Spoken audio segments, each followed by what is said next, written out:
What are individual economic agents in microeconomics?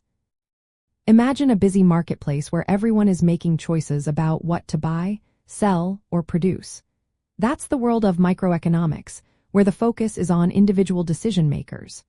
These decision makers are called individual economic agents.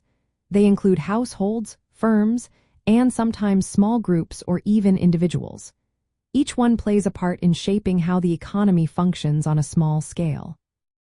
Households are one of the main agents.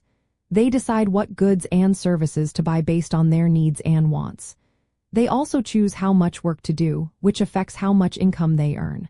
For example, a family might decide to buy groceries, pay rent, or save for a vacation. Their choices depend on their income, prices, and personal preferences. Firms are the other key agents. They decide what to produce, how much to produce, and at what price to sell their products. For instance, a bakery might choose to bake 200 loaves of bread each day and sell them at a certain price to make a profit. Firms analyze costs, demand, and competition to make these decisions. These agents do not act in isolation. They interact in markets where supply and demand determine prices.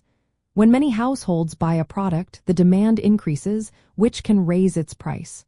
When firms see higher demand, they might produce more. Their decisions influence each other and shape market outcomes. Understanding individual agents is important because their collective actions create the bigger picture. In macroeconomics, the overall economy depends on these micro-level decisions.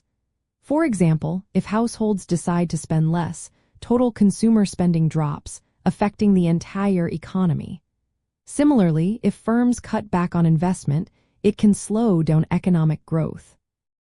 Governments and central banks are also considered economic agents at the macro level.